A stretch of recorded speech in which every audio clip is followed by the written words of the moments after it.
Tribes நேயர்களுக்கு வணக்கம்.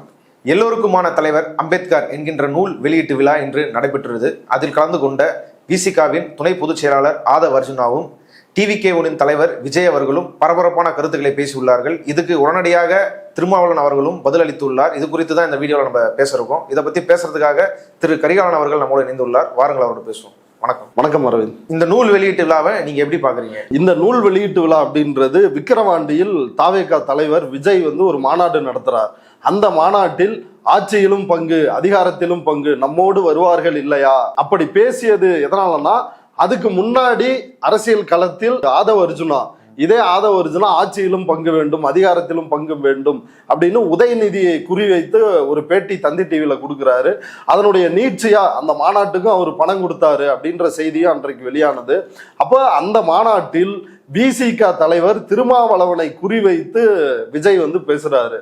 அதற்கு பிறகு ஒரு கூட்டம் இப்படி விஜயும் திருமாவும் கலந்துகிட்டா இது அடுத்து டெவலப் ஆகும், கூட்டணி திமுக கூட்டணி உடையும் அப்படின்ற அந்த நோக்கத்திற்காக ஏற்பாடு செய்யப்பட்டதுதான் எல்லோருக்குமான தலைவர் அம்பேத்கர் அப்படின்ற நூல் வெளியீட்டு விழா.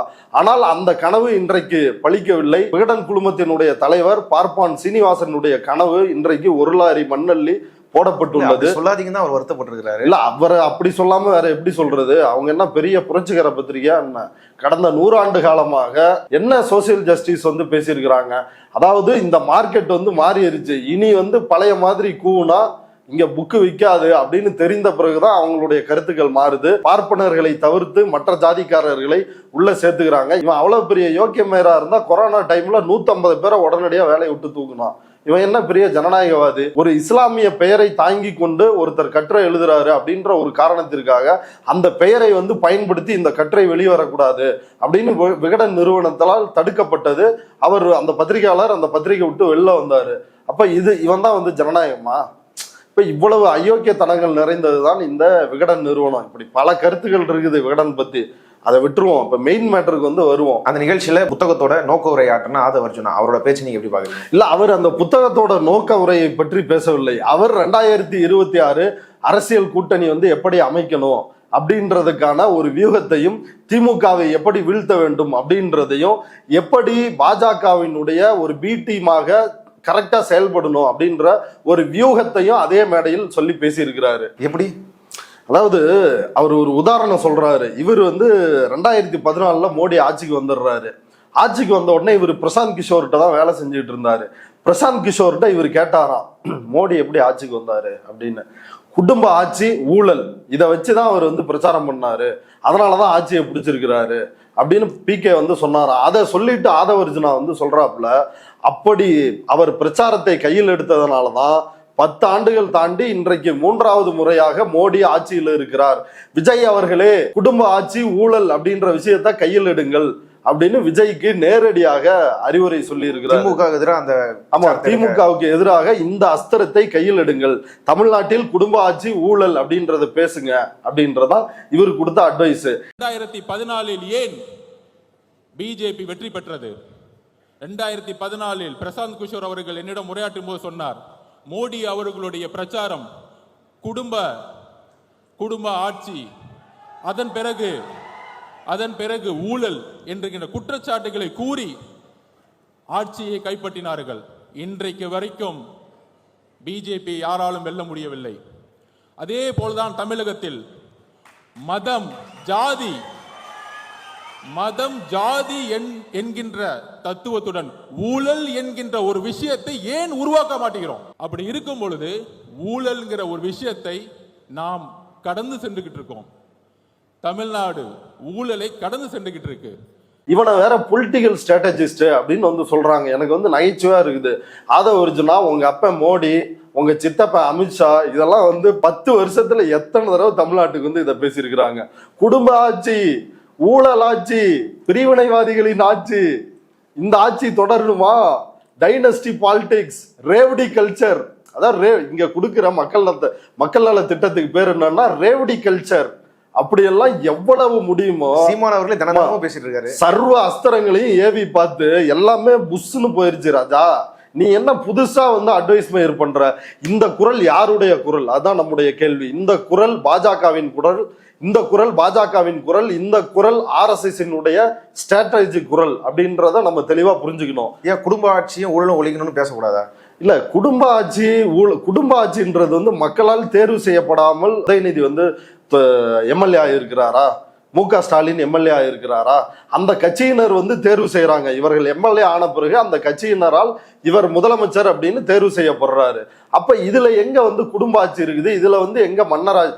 குடும்ப ஆட்சி அப்படின்னா கூட பரவாயில்ல, ஒரு படி மேல போய் ஆதவர்ஜுனா இது மன்னராட்சி தமிழ்நாட்டுல நடக்குது அப்படின்றாரு. உண்மையில் மன்னராட்சி எங்க நடக்குது? மன்னராட்சி டெல்லியில நடக்குது. இந்தியா அப்படின்ற இந்த நாடு பாரத வருஷமாக மாறிக்கொண்டு இருக்கிறது. இந்தியா இந்து ராஷ்டிரமாக மாறிக்கொண்டு இருக்கிறது. இந்த இந்து ராஷ்டிராவின் மன்னராக மோடி மாறிட்டு இருக்கிறாரு. அதனுடைய அடையாளமா தான் நாடாளுமன்ற கட்டடத்தில் சாமியார்கள் புடைசூழ போய் செங்கோலை வந்து நடுறாரு. ராமர் கோயில் திறப்பு விழாவில் போய் இவரே வந்து நின்று மணியாட்டி கோவில் கருவறைக்குள்ள நின்று தலைமை பூசாரியா நிக்கிறாரு. அப்படி முழுக்க முழுக்க இந்திய ஜனநாயகமே காவிமயமாகி இந்திய ஜனநாயகமே படுகொலியில் வீழ்ந்து கொண்டு இருக்கும் பொழுது இவர் வந்து என்ன சொல்றாரு? தமிழ்நாட்டுல மன்னராட்சி இருக்கிறான். ஏன்டா, திமுக கூட்டணிக்கு 159 சீட்டு, அதுல 133 சீட்டு திமுக மட்டுமே ஜெயிச்சு வந்திருக்குது. இது எப்படி மன்னராட்சியா இருக்க முடியும்? நீ என்ன பொலிட்டிக்கல் ஸ்ட்ராட்டஜிஸ்டா இல்ல புரோக்கரா? உனக்கு என்ன பேர் சொல்றது? அதாவது அரசியலமைப்பு சட்டத்தையே மாற்றி விட்டு எப்படி 2000 ஆண்டுகளாக சனாதன சட்டங்கள், மனுநீதி சட்டங்கள் இந்த நாட்டை ஆண்டு கொண்டு இருந்தனவோ அதை போன்ற ஒரு சட்டத்தை கொண்டு வர வேண்டும். இப்ப நடைமுறையிலே அப்படிதான் செஞ்சிட்டு இருக்கிறான். அரசியலமைப்பு சட்டத்தை வச்சுக்கிட்டு தானே வந்து அத்தனை அட்டூழியம் அக்கிரமத்தை பண்ணிக்கிட்டு இருக்கிறாங்க. அரசியலமைப்பு சட்டத்தை வச்சுக்கிட்டு தானே சந்திரசூட் வந்து பாபரி மசீதுக்கு அடியில வந்து ராமர் கோயில் இருந்ததற்கான எந்த ஆதாரமும் இல்லை. கோயிலை இடித்தது தப்பு, ஆனா வந்து அந்த நிலத்தை இந்த இந்து தீவிரவாதிகள்கிட்ட கொடுக்கணும் அப்படின்னு தீர்ப்பு சொன்னாரு. அப்ப அரசியலமைப்பு சட்டத்தை வச்சுக்கிட்டே இத்தனை அட்டூழியங்களை செய்கிறார்கள். ஒட்டுமொத்தமாக இந்த அரசியலமைப்பு சட்டத்தை தகர்க்க வேண்டும் அப்படின்னு கடப்பாறையை கொண்டு தினசரி மோடி வந்து இடிச்சுக்கிட்டு இருக்கிறாரு. அப்படி இருக்கும் பொழுது நீ வந்து அங்கதான் வந்து மன்னராட்சி நடக்குது. தமிழ்நாட்டுல என்ன இதுக்கு விரோதமா என்ன ஏதாவது செய்யறாங்களா? அரசியலமைப்பு சட்டத்துக்கு விரோதமா? இது ஒண்ணு. இன்னொன்னு, அவர் பேசுறப்ப சொல்றாரு, இது எல்லோருக்குமான தலைவர் அம்பேத்கர் அப்படின்ற புத்தக வெளியீட்டு விழா. இந்த வெளியீட்டு விழால இவன் ஒரு சாமியார நல்ல சாமியாருன்னு சொல்றான். போலி சாமியார்கள் இருப்பாங்க, நல்ல சாமியார்கள் இருப்பாங்க. அப்படி காஞ்சி மகா பெரியவா வந்து நல்ல சாமியாரு அப்படின்றான். 2 விஷயத்தை நான் பதிவு பண்றேன். சாமியார்கள் போலி சாமியார்கள், காஞ்சி மகா பெரியவர் நல்லவர், ஆனால் போலி சாமியார்கள் இங்க அதிகமா இருக்கிறாங்க. இது அம்பேத்கரை இழிவுபடுத்துற விஷயமா இல்லையா? அம்பேத்கர் குறித்து ஒரு நூல் வெளியீட்டு விழாவில் காஞ்சி மகா பெரியவா சந்திரசேகரேந்திர சரஸ்வதியை சனாதனத்தை வந்து ஆணிவேரை தற்போது வரைக்கும் அன்றைக்கு வந்து இந்திய அரசியலமைப்பு சட்டம் எழுதும் பொழுது அண்ணல் அம்பேத்கர் வந்து பல இந்த மதத்தில் உள்ள பிரச்சனைகளுக்கு இந்து கோட் பில் கொண்டு வந்து அதை எல்லாத்தையும் சீர்திருத்தணும் அப்படின்னு நினைக்கும் பொழுது அதற்கு எதிராக தன்னுடைய ஆட்களை அனுப்பி டெல்லியில மிகப்பெரிய வேலையை வந்து பார்த்தவர் இந்த மகா பெரியவா சந்திரசேகரேந்திர சரஸ்வதி. சனாதன தர்மத்தை பாதுகாப்பதற்காக இவங்க 2 பேருமே நேர்முரணானவர்கள். சமகாலத்தில் அம்பேத்கர் ஜனநாயகத்துக்காக அரசியலமைப்பு சட்டத்தை உயர்த்தி பிடிக்கிறார். சங்கராச்சாரி அதில் ஜனநாயக போக்கு இருந்துடக்கூடாது, தங்களுடைய மதத்தினுடைய சனாதனத்தினுடைய கோட்பாடு சட்டத்தால் காப்பாற்றப்பட வேண்டும் அப்படின்றதுக்காக இந்த பக்கம் வந்து போராடிட்டு இருக்கிறான். அப்ப இவர்கள் 2 பேரும் சமமா? அம்பேத்கரை புகழ்கின்ற மேடையில் சங்கராச்சாரி பேரை உச்சரித்ததே ஒரு கேவலமான விஷயம். சங்கராச்சாரி என்னென்ன சொல்றான்? ஒட்டுமொத்தமா அம்பேத்கருக்கு எதிரானவன். அம்பேத்கர் மட்டும் இல்ல, அவன் ஒரு மனித வாழ்க்கைக்கே எதிரானவன் மகா பெரியவா சங்கராச்சாரி. உண்மையான பத்தினினா வந்து உடன்கட்டை ஏறணும், புருஷன் செத்தான்னா. பெண்கள் வந்து வேலைக்கு போறவங்கலாம் வந்து விபச்சாரி, நடத்த கெட்டவ. அடுத்து ஒவ்வொருத்தனும் அவனோட குலத்தொழில் தான் செய்யணும், அவன் படிச்சு முன்னேறி வரக்கூடாது. ஒவ்வொருத்தனுடைய குணமும் பிறப்பின் அடிப்படையில தான் இருக்குது. பல பேர் வந்து வெவ்வேறு காரணங்களை சொல்றாங்க குணத்தின் அடிப்படையிலன்னு. அந்த குணமே பிறப்பின் அடிப்படையில தான் தீர்மானிக்கப்படுகிறது அப்படின்னு சனாதனத்தை எவ்வளவு பேச முடியுமோ எழுத முடியுமோ அப்படி வால்யூமா வந்து அவருடைய பேச்சுக்கள் இன்றைக்கும் இருக்குது. அவரை வந்து நல்ல சாமியாருன்னு பேசுறான்னா இவன் எவ்வளவு பெரிய அயோக்கிய பயலா இருப்பான். இப்ப இன்னொரு விஷயத்த வந்து கையில் எடுக்கிறாரு. தமிழ்நாட்டினுடைய அரசியல் வரலாற்றில் எப்போதும் இல்லாத வகையில் தற்பொழுது 4 பட்டியல் சமூகத்தை சார்ந்தவர்களை அமைச்சரவையில் அமைச்சர்களாக வந்து இருக்கிறாங்க. இதுக்கு முன்னாடி எப்பயும் இல்லாது. சி.வே. கணேசன் வந்து தொழிலாளர் நலத்துறை, கோவி செலியன் வந்து உயர்கல்வி துறை, கயல்விழி செல்வராஜ் வந்து மனிதவள மேம்பாட்டுத்துறை, மதிவேந்தன் வந்து ஆதி திராவிடர் நலத்துறை, இப்படி 4 அமைச்சர்கள் வந்து இருக்கிறாங்க, ரெப்ரசன்டேஷன் கொடுத்துருக்குறாங்க. ஆனா தலித்துகளுக்கு அதிகாரத்தில் பங்கு வழங்க மாட்டேங்கிறாங்க அப்படின்னு சொல்றது எவ்வளவு பெரிய அயோக்கியத்தனமான விஷயம். அப்ப இங்க ஒரு புதிய ஸ்ட்ராட்டஜி வந்து RSS பாஜகவனுடைய ஸ்ட்ராட்டஜி என்னன்னா, இந்தியா முழுக்க தமிழ்நாடு தவிர்த்து பிற மாநிலங்களில் காங்கிரஸும் கம்யூனிஸ்டும் சூடோ செக்குலரிசம் பேசுறாங்க. அதாவது முஸ்லீம்களை பத்தி விமர்சிக்க மாட்டாங்க.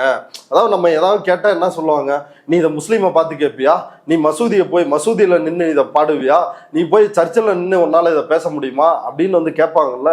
அதனுடைய வெர்ஷன் தான் இந்தியா முழுக்க. ஜனநாயகத்துக்காக சிறுபான்மையினர்களை ஒடுக்காத நம்ம எல்லாரும் சமன்னு பேசும் பொழுது இது பேரு சூடோ செக்குலரிசம், நீ பேசுறது போலி மதச்சார்பின்மை, நீ இந்துக்களுக்கு எதிராக பேசுற அப்படின்றத ஒரு அசைன்மெண்ட், ஒரு அஜெண்டாவை கட்டி தான் ஜெயிச்சாங்க. அது தமிழ்நாட்டை தவிர பிற மாநிலங்களில் அது வெற்றி பெற்றது. ஆனால் தமிழ்நாட்டில் இந்த வாதங்கள் எடுபடவில்லை. அப்ப தமிழ்நாட்டில் என்ன செய்யணும் அப்படின்னா, தமிழ்நாட்டில் சோசியல் ஜஸ்டிஸ் அதுதான் நிலை பெற்று இருக்கிறது, சமூக நீதி. அப்ப தமிழ்நாட்டில் இருப்பது ஒரு சூடோ சோசியல் ஜஸ்டிஸ், இது ஒரு போலியான சமூக நீதி அப்படின்னு தமிழ்நாட்டில் கணிசமாக இருக்கக்கூடிய தலித் மக்களினுடைய வாக்கு வங்கி, அந்த வாக்கு வங்கியை குறிவைத்து இந்த அஜெண்டா வந்து நகர்த்துறாங்க. விஜய் அதை மையப்படுத்தி தான் அம்பேத்கரையே வந்து கையில் எடுக்கிறாப்புல. அம்பேத்கரை பத்தி விஜய்க்கு என்ன தெரியும்? தாவேகா மாநாட்டுல விஜய் வந்து சொல்றாப்புல, அண்ணல் அம்பேத்கர் வந்து சாதி ஆதிக்கத்தை நிலைநிறுத்த போராடியவர் அப்படின்றாப்புல. அண்ணல் அம்பேத்கர் வகுப்புவாரி பிரதிநிதித்துவத்தையும் சாதிய ஒடுக்குமுறையும் நிலைநிறுத்த போராடின மாபெரும் தலைவர், வழிகாட்டி என்று சொல்வதில் பெருமை கொள்கிறோம். செருப்பகள்கிட்ட அடிக்ட் இருக்குது. இப்ப இன்னைக்கு நடந்த கூட்டத்துல ஆதவ அர்ஜுனா வாய்கிலேயே எல்லாருக்குமான தலைவருக்கு நோக்க உரை வந்து சொல்றான். அந்த புத்தகத்துக்கு என்ன நோக்க உரை அப்படின்றதுல அதுல சொல்றான், மத பெரும்பான்மை வாதத்தையும் ஜாதிய ஆதிக்கத்தையும் நிலைநிறுத்துவதற்காக அரசியலமைப்பு சட்டம் எழுதியவர் அண்ணல் அம்பேத்கர். சுதந்திரத்திற்கு பிறகு மத பெரும்பான்மை வாதம் மட்டும் முக்கியம் அல்ல, மத பெரும்பான்மையோடு சேர்ந்த ஜாதி ஆதிக்கமும் தான் முக்கியம் என்பதை உணர்ந்து அரசியல் அமைப்பை உருவாக்கி எல்லோரும் சமங்கின்ற கருத்தை உருவாக்கியவர் புரட்சியாளர் அம்பேத்கர் அவர்கள். ஏண்டா நீ என்னடா பேசுறீங்க? இவ்வளவுதான். இவனுங்க வந்து அம்பேத்கரை கொண்டாட வேண்டும், அண்ணல் அம்பேத்கரை மக்களிடம் கொண்டு போய் சேர்க்க வேண்டும், அதெல்லாம் அவங்களோட நோக்கம் கிடையாது. இதை முன் வச்சு அஜெண்டா பண்ணும், திமுக கூட்டணியை உடைக்கணும். அது வந்து பலிக்காத பட்சத்தில் இதுல ஆதவ அர்ஜுனா சிம்பிளா புரிஞ்சுக்கணுங்க. 2024 தேர்தலில் பெரம்பலூர் நாடாளுமன்ற தொகுதியை ஆதவ அர்ஜுனா வந்து கேட்கிறான், நான் போட்டியிடணும் கொடுங்க அப்படின்னு சொல்லி திமுக கூட்டணி கிட்ட கேட்கிறான். உனக்கு தர முடியாதுப்பா அப்படின்னு சொல்லிடுறாங்க. அந்த ஒரே காரணம் தான். அந்த ஒரே காரணத்திற்காக திமுக விசிக கூட்டணியை உடைக்க வேண்டும், நான் வந்து எடப்பாடியார்கிட்ட போவோம், வாங்க விஜய்கிட்ட போவோம் அப்படின்னு திருமாவளவனை, விசிக தலைவர் திருமாவளவனை நடுத்தெருவில் நிறுத்துவதற்கான எல்லா வேலையும் பார்த்தான். விசிக தலைவர் 30-40 ஆண்டுகளா அரசியல்ல இருக்கிறவர். இந்த மாதிரி 1000 பச்சாக்களை பார்த்தவர் அவர் வந்து, தம்பி இந்த வேலையெல்லாம் இங்க வச்சிட்டு இருக்காத, நீ உன் கருத்து நீ கம்முன்று அப்படின்னு ஓரமா தட்டி உட்கார வச்சுட்டாரு. இத வந்து ரொம்ப தெளிவா இன்னைக்கு காலையிலேயே அவருடைய அறிக்கை வந்து வந்துச்சு. என்னை முன்வைத்து, என்னை குறிவைத்து இந்த திமுக கூட்டணிக்குள் ஒரு சலசலப்பை, ஒரு சதியை ஏற்படுத்தி இந்த கூட்டணியை உடைக்கணும் அப்படின்னு வந்து முயற்சி செய்தார்கள். ஆனால் அந்த முயற்சி வந்து பலிக்காது, அதற்கு நான் ஒருபோதும் இடம் தரவில்லை அப்படின்றத தெள்ள தெளிவா நிகழ்ச்சியில கலந்துக்கிறத பத்தி. ஆமா, இந்த நிகழ்ச்சியில் கலந்து கொள்வதை பற்றி அவர் சொன்னாரு. அது மட்டும் இல்ல, அதுல இன்னொரு விஷயம் தெளிவா சொன்னாரு. இந்த நிகழ்ச்சி நடக்க போகுது அப்படின்றது ஓராண்டுக்கு முன்னாடியே திட்டமிட்டது. ராகுல் காந்தி வராரு, சிஎம் வராரு அப்படின்னு தான் சொன்னாங்க. அதுல வந்து நானும் கலந்துக்கிறதா இருந்துச்சு. அடுத்து சிஎம் வந்து டைம் இல்லை அப்படின்றதுனால சிஎம்மால கலந்துக்க முடியல, ராகுல் காந்தியும் வரல அப்படின்னு ஆயிடுச்சு. அடுத்து விஜயும் நானும் கலந்துக்கிறதா இருந்துச்சு. இது அவருடைய மாநாட்டுக்கு முந்தைய வந்து ஒரு செய்தியா இருந்துச்சு. இந்த செய்தி விகடன் நிறுவனத்தில் இருக்கும் சிலருக்கும், வாய்ஸ் ஆஃப் காமன்ஸ் ஆதவன் அர்ஜுனா நிறுவனத்தில் உள்ள சிலருக்கு மட்டும்தான் தெரியும். ஆனால் இப்படி ஒரு நிகழ்ச்சி நடக்க போகிறது அப்படின்றத பூதாகரப்படுத்தி ஒரு நாளேடு ஒரே மேடையில இருக்க போறாங்க அப்படின்னு ஒரு செய்தி வந்தது. அதாவது தினமலர் சொல்றாரு. அப்ப எப்படி இந்த செய்தி கசிந்தது அப்படின்னு ஒரு கேள்வி எழுப்புறாரு. அது என்னன்னா, நேரடியா ஆதவ அர்ஜுனா ஒரு பக்கம் விஜயை கூப்பிடுறோம் அப்படின்ற செய்தியை அங்க கசிய விட்டு இந்த கூட்டணி உடைய போகிறது என்கின்ற பிம்பத்தை உருவாக்குகிறான் அப்படின்றத இந்த அறிக்கையில் தெள்ள தெளிவா சொல்லிட்டாரு. ஆனால் நாங்க வந்து கொள்கைக்காக நிற்பவர்கள், சாதிய சனாதன சக்திகள் இந்த மண்ணில் கால் ஊன்ற கூடாது அப்படின்றதுக்காக நாங்கள் உருவாக்கிய கூட்டணி இந்த திமுக கூட்டணி இந்தியா கூட்டணி, அதனால ஒருபோதும் நாங்க இதுல இருந்து வெளில வரமாட்டோம் அப்படின்றத தெள்ள தெளிவா இந்த அறிக்கையை வெளியிட்டுட்டாரு. நேத்து விசிக துணை பொதுச் செயலாளர் வன்னியரசு சில அரசியல் தரகர்கள் இந்த மாதிரி சதி செய்யறாங்க அப்படின்னு அவரும் பொழிச்சுன்னு ஆதவ அர்ஜுனா மேல ஒரு துப்பிட்டாரு. எஸ் பாலாஜி துப்பிட்டாரு. இப்ப இன்னைக்கு வந்து புதிய தலைமுறை விவாதத்துல விசிகாவினுடைய இன்னொரு துணை பொதுச் செயலாளர் ஆலூர் ஷானவாஸ் அவர் இன்னும் தெளிவா சொல்லிட்டாரு. அவர் வந்து விஜய் கட்சிக்காக வேலை பார்க்கிறாரு, அவர் மீது என்ன நடவடிக்கை எடுக்கணுமோ அதை வந்து எங்க தலைவர் எடுப்பாரு அப்படின்னு அவரும் வந்து உறுதியாக சொல்லிவிட்டார். அப்ப ஆதவ அர்ஜுனாவுக்கான நேரம் வந்து நெருங்கி விட்டது. அந்த உச்சகட்ட நாடகத்திற்கான இறுதி காட்சிக்கு வந்து விட்டார். இப்ப பிரச்சனை எங்கன்னா விஜய் கட்சியில தான் அடுத்த பிரச்சனை வரப்போகுது. ஏன்னா அங்க புஷி ஆனந்துக்கு தான் பிரச்சனை வரப்போகுது. நான் வந்தா பொதுச் செயலாளர் தான் வருவேன் அங்க கேட்பாப்ல. ஆமா, இன்னைக்கு சிரிச்சிட்டு இருந்தாப்புல, நாளைக்கு அலப்போறாப்புல. அங்க வந்து அவன் கண்டிப்பா பொதுச் செயலாளர் கொடுங்க. இப்ப இன்னைக்கு வந்து அவன் பேசுனதுல இருந்தே ஆதவ அர்ஜுனா பேசுனதுல தெளிவா தெரிஞ்ச விஷயம் என்னன்னா, அவரு ஒரு விஜய் கட்சியினுடைய ஒரு நிர்வாகி எப்படி பேசுவாரோ அப்படித்தான் இன்றைக்கு முழுக்க அவர் பேசி இருக்கின்றார். நான் என்ன சொல்றேன் அப்படின்னா, ஊழலை பற்றி பேசுவதற்கு உனக்கு என்ன அருகதை இருக்குது? நீ லாட்ரி மார்ட்டினோட மருமவன், 10,000 கோடி 5,000 கோடி வந்து உன் மாமனார் ஊழல் பண்ணிட்டான் அப்படின்னு இடி கேஸ் இருக்குது, கைது செய்யப்படவில்லை, பெண்டிங்ல இருக்குது. 10 கோடி 20 கோடிக்கே வந்து உள்ள பிடிச்சு போடுறாங்க இந்தியா முழுக்க இருக்கிற எதிர்கட்சி தலைவர்களை. 1000 கோடி 2000 கோடி வந்து கொள்ளையடிச்சவன இன்னும் வெளியே விட்டு வச்சிருக்கிறாங்க. மார்ட்டின் வந்து இந்த மாதிரி ஒரு பொருளாதார குற்றத்தை ஊழல் செய்த ஒரு கிரிமினல். அவருடைய மனைவி லீமா ரோஸ் அவங்க வந்து ஐஜேகேல இருக்கிறாங்க, அதுவும் பாஜகவோட கூட்டணியில இருக்கிற கட்சி. பையன் வந்து மூத்த பையன் பாஜகவில் இருக்கிறான், தமிழ்நாடு பாஜகவில் இருக்கான். அடுத்து வந்து இளைய பையன் வந்து தமிழர் விடியல் கட்சி அப்படின்னு ஒரு கட்சி வச்சுக்கிட்டு இருக்கான். இப்ப மாப்பிள்ள வந்து என்னன்னா விசிகாவில் வந்து இருக்கிறாப்புல. இப்ப இவங்க தான் வந்து குடும்பம் ஊழல் இதை பத்தி எல்லாம் பேசுறாங்க. ரெண்டாவது, ஏன்பா விஜய வந்து மேடையில வச்சுக்கிட்டு நீ வந்து குடும்பம் வாரிசு அப்படின்னு நீ எப்படி பேச முடியும்?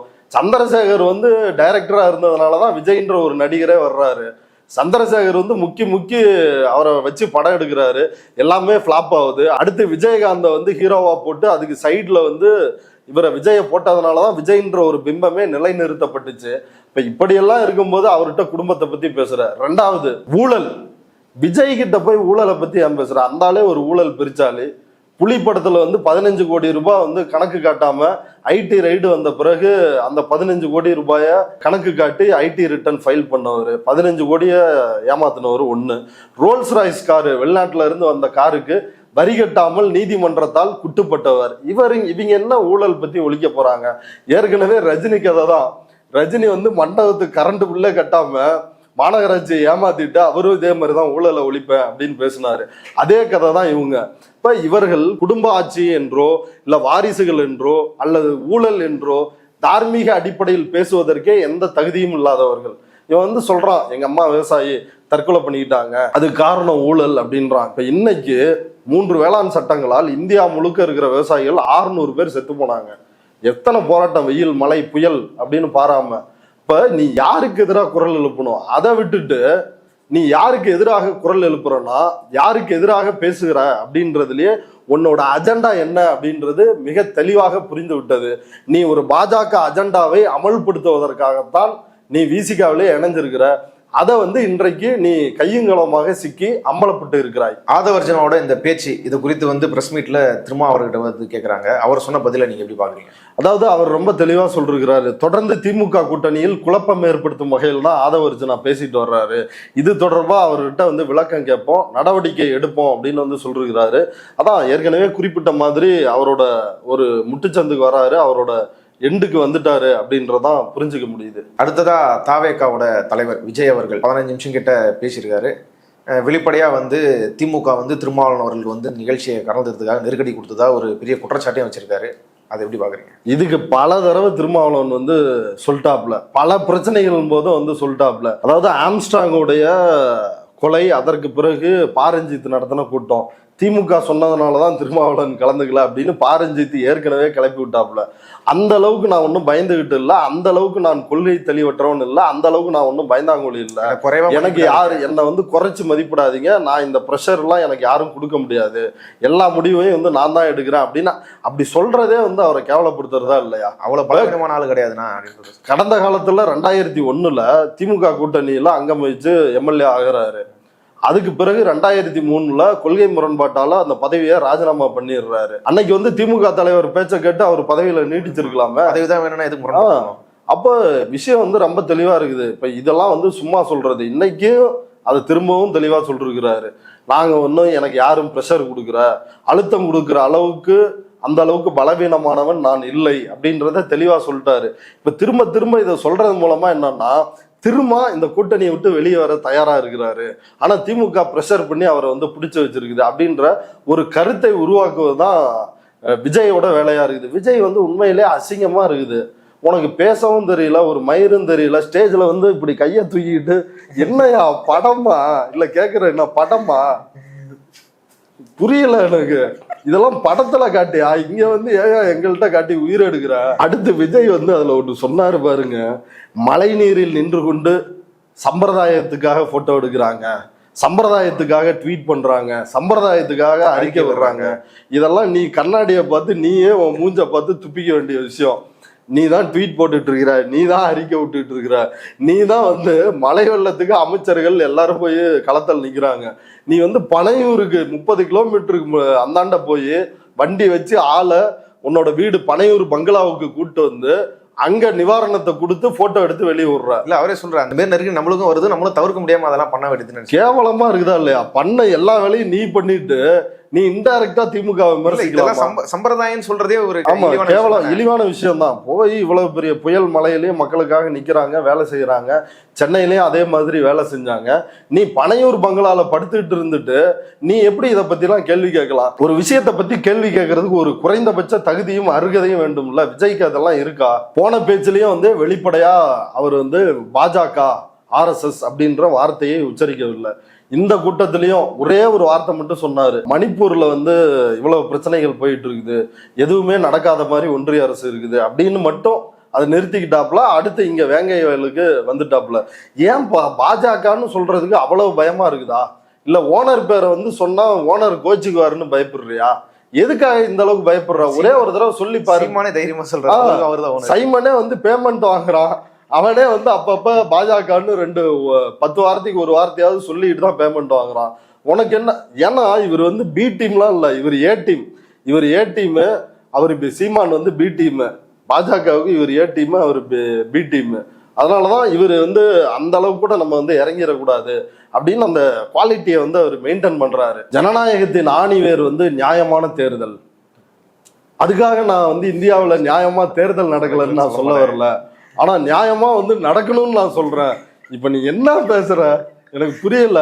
2019 தேர்தல் 543 தொகுதிகளில் 376 தொகுதிகளில் பதிவான வாக்குகளை விட எண்ணப்பட்ட வாக்குகள் கூடுதலாகவோ குறைவாகவோ இருந்திருக்குது. அதுல தேர்தல் கோல்மாலு. சுப்ரீம் கோர்ட்ல அந்த வழக்கு தற்போது வரைக்கும் நிலுவையில் இருக்குது. 2024 தேர்தல்ல 543 தொகுதிகளில் 538 தொகுதியில் எண்ணப்பட்ட வாக்குகளுக்கும் பதிவான வாக்குகளுக்குமான வித்தியாசம் கூடவோ குறைச்சலாவோ இருக்குது. இதுல நெக் டு நெக் 59 தொகுதியில ஃப்ராடு நடந்திருக்குது அப்படின்னு முன்னாள் IAS IPS அதிகாரிகள் ஆதாரத்தோடு ஒரு டீட்டெயிலான ரிப்போர்ட்டை தேர்தல் ஆணையத்துக்கு அனுப்பி வச்சாங்க. எல்லாரும் அறிஞ்ச செய்தி தானே, இது எல்லாருமே அறிஞ்ச செய்தி. இதுல கூடுதலா சொல்லணும்னா இந்த தேர்தல் ஆணையர் நியமனம் எவ்வளவு கேவலமா நடந்துச்சு. நைட்டோட நைட்டா தனக்கு வேண்டப்பட்ட ஆட்களை 3 பேரை வந்து மோடி நியமிச்சாரு. இப்படி நாட்டுக்கே அப்பட்டமா தெரியும் தேர்தல் நியாயமா நடக்கல. இப்ப மகாராஷ்டிராவில் அதே தான் நடந்துச்சு, திருட்டுத்தனம் நடந்துச்சு. இதை பிரகலா பிரபாகர் நிர்மலா சீதாராமனோட கணவர் அம்பலப்படுத்தி இருந்தாரு. இப்படி நாட்டுக்கே தெரிஞ்சு அம்மனமா இருக்கிற ஒரு உண்மையை கூட சொல்லுவதற்கு தைரியம் இல்லாத, முழுகெலும்பு இல்லாத ஒரு பாஜகவின் கைக்கூலி தான் இந்த விஜய். அம்பேத்கர் வந்து இப்போ சமகாலத்துல இருந்தா என்ன நினைப்பாரு இங்க இருக்கிற பிரச்சனையெல்லாம் பார்த்து அப்படின்னு சொல்லி திரும்ப திரும்ப ஒரு பிரச்சனையை கேட்கிறாரு. அது நீங்க எப்படி பாக்குறீங்க? அதாவது ஒரு அம்பேத்கர் வந்து என்றைக்கும் வன்முறையை வந்து ஊக்குவித்தவர் கிடையாது அவருடைய போராட்டங்கள்ல. ஆனா ஒரு கார்ட்டூன் இருக்கும், ராமனையும் கிருஷ்ணனையும் வந்து கட்டி வச்சு மரத்துல கட்டி வச்சு அம்பேத்கர் சவுக்கால அடிக்கிற மாதிரி அந்த மாதிரி விஜய வந்து சவுக்கால அடிச்சிருப்பாரு.